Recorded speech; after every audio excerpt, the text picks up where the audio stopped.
Olá pessoal, eu sou o professor Charles, professor de Biologia e um dos professores associados ao canal Escola Online. Meus amigos, nossa iniciativa começou há cerca de 2 meses atrás e agora nós vamos começar a ajudar vocês na resolução das provas pedidas pelo Estado. Na verdade não é prova, são atividades que são forjadas, moldadas, construídas com base em provas de Enem, prova da Unicamp, UERJ. É uma coletânea que o Estado tem feito para vocês. Assim, galera, nós escolhemos começar pela Química, a Física, a História, o Português e dentro de pouco tempo nós teremos todas as disciplinas que vocês necessitarem.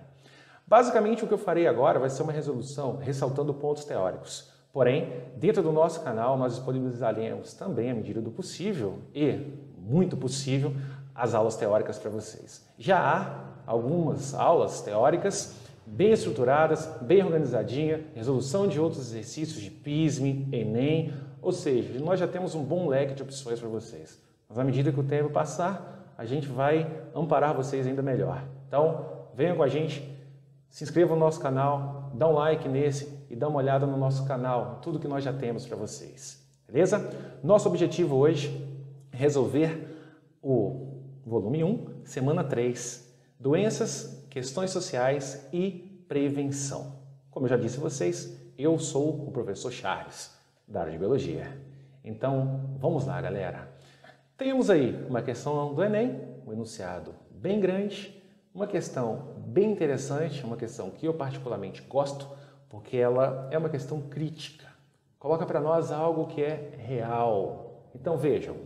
Entre 1975 e 1999, apenas 15 novos produtos foram desenvolvidos para o tratamento de tuberculose e de doenças tropicais, as chamadas doenças negligenciadas.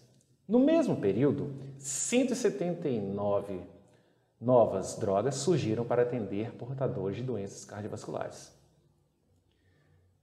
Desde 2003, um grande programa articula esforços em pesquisas e desenvolvimento tecnológico de instituições científicas, governamentais e privadas de vários países para reverter esse quadro de modo duradouro e profissional.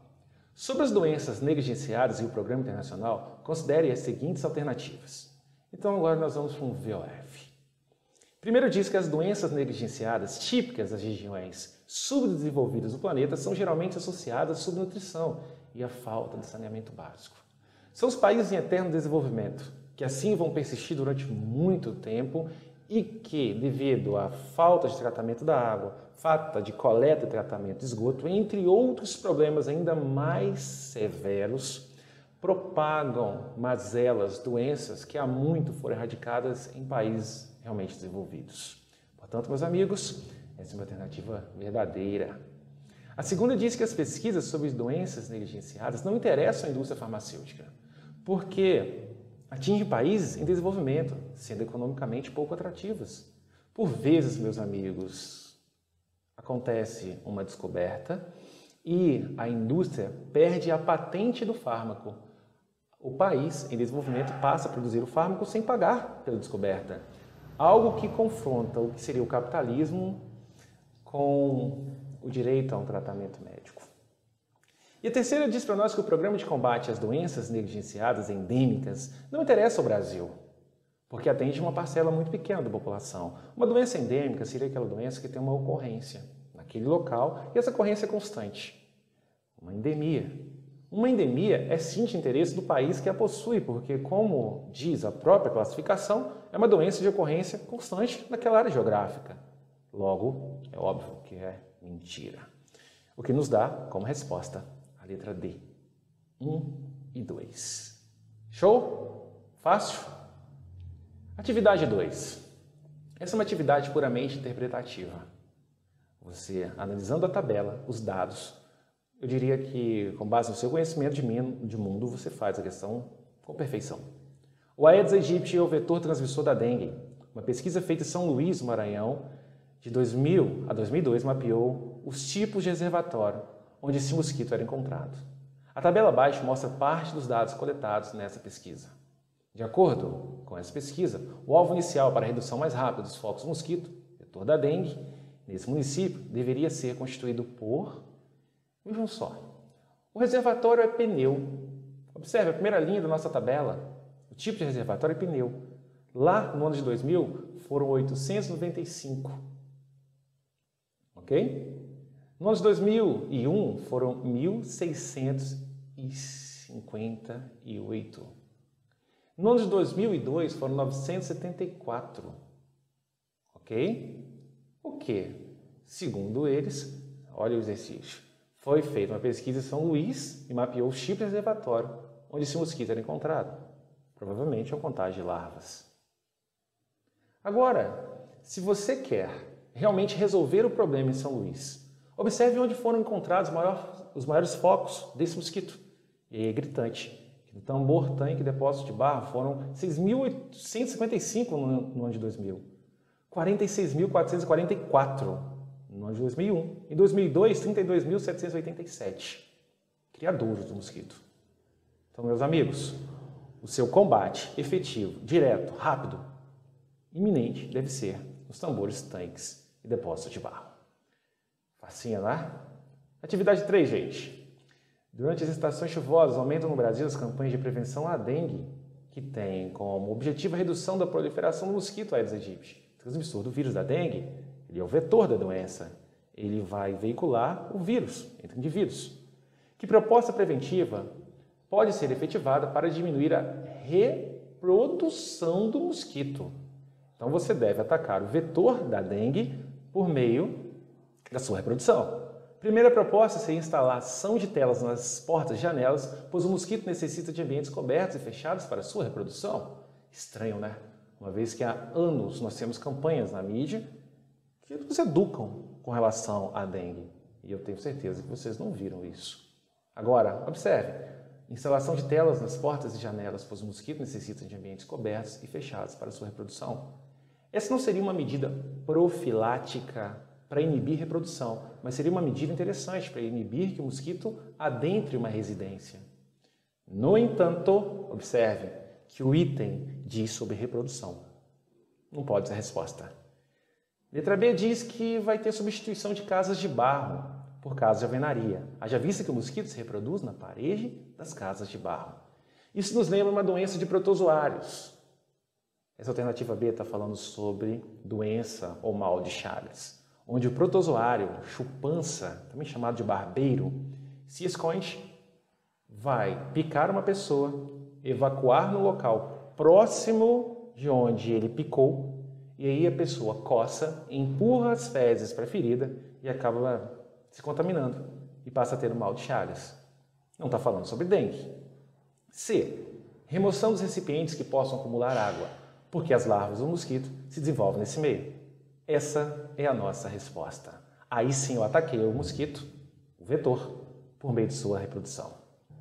A atividade 4, ela já tem um nível superior ao das atividades 1, 2 e 3. É uma atividade um pouco mais conteudista, diria eu. Você tem que dominar um pouco mais de conteúdo e fazer uma análise um pouco mais elaborada do que a feita nas atividades anteriores. Mas vamos lá, você dá conta.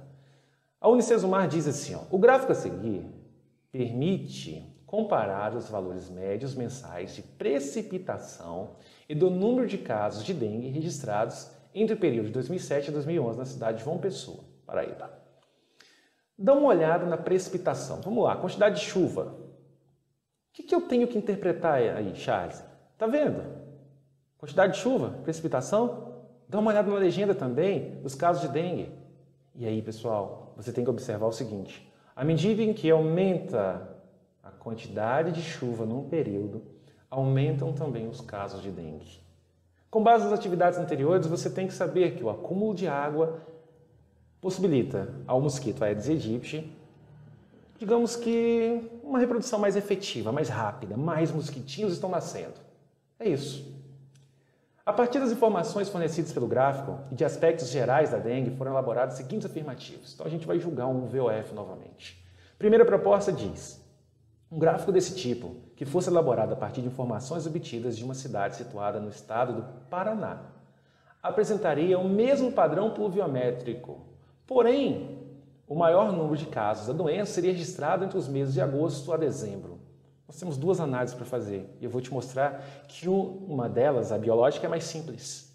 Primeiro, A questão compara a quantidade de chuvas na Paraíba, que é o descrito no gráfico, com a quantidade de chuvas numa cidade situada no estado do Paraná. Quem tem muita habilidade consegue saber de cabeça o índice pluviométrico da cidade do Paraná? Você dá conta disso? Ótimo. Não dá conta disso, Charles? Não dou. Tudo bem, vamos lá. Se, quando chove mais, aumenta o número de criadores, olha o gráfico. Ele diz que se fosse elaborado lá no Paraná, um gráfico desse tipo, ok? Lá no Paraná, apresentaria o mesmo padrão pluviométrico, ok? Porém, o número de casos da doença seria registrado entre os meses de agosto e dezembro. O maior número, agosto e dezembro. Olha para esse gráfico. Agosto a dezembro, ó, você tem um decréscimo do nível de precipitação. Chove menos. Se chove menos, menos criadores, então não tem coerência. Entenderam, pessoal? Eu saí da parte mais complexa, fui para a parte mais simples e fiz uma análise simples. Uma análise que, aliás, nós usamos agora há pouco nas atividades anteriores. Então, a 1, falsa. 2, o fato de o transmissor da doença ser um inseto holometábulo, cujo desenvolvimento larval ocorre em ambiente aquático, explica, juntamente com outros fatores, o aumento do número de casos de dengue registrado entre os meses de abril a julho em João Pessoa. Então, vamos lá. Vamos pegar a primeira palavra, inseto holometábulo. O que significa isso, Charles? Existem 3 desenvolvimentos para insetos. Ametábulos. São insetos que do ovo eclode já um jovem, mas esse jovem é muito parecido com o adulto. Significa que o jovem não sofre metamorfose. Ametábulos, sem metamorfose. Existem os hemimetábulos. Esses são insetos que sofrem uma metamorfose parcial. Hemimetábulo, metamorfose parcial ou incompleta. Desse, eles eclodem do ovo, ele vai para uma fase de ninfa, onde não tem todas as estruturas do adulto, mas daqui a pouco ele muda. Uma mudança branda. Holometábulos. O mosquito da dengue é holometábulo, realmente. Ele faz a postura do ovo sai uma larva, da larva vira uma pupa, a pupa sofre uma outra metamorfose, e aí sim vem o mosquito adulto. Está completamente certa a nossa alternativa 2.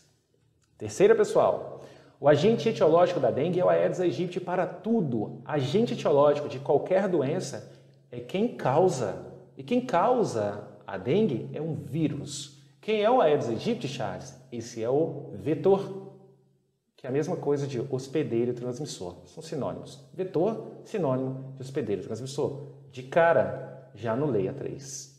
E a 4 diz para mim que, além dos fatores climáticos, a fartura de alimento e a ausência de predadores também contribuem de modo significativo para o aumento populacional do vetor da dengue no período de maior incidência da doença, registrado no gráfico. E aí, galera, o que nós diríamos agora? Com vocês, sozinhos, para fechar com chave de ouro.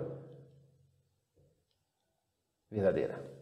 Beleza? Isso nos dá 2 e 4. Resposta letra B de bola. Show? Queridos, isso é o que nós tínhamos para hoje. Na próxima semana, mais resolução e aula teórica. Comenta aí, coloca suas dúvidas, peçam aulas. O que a gente puder ajudar, a gente vai te ajudar. Ok? Sucesso, gente! Cuidem-se e vamos tocar. Um abraço.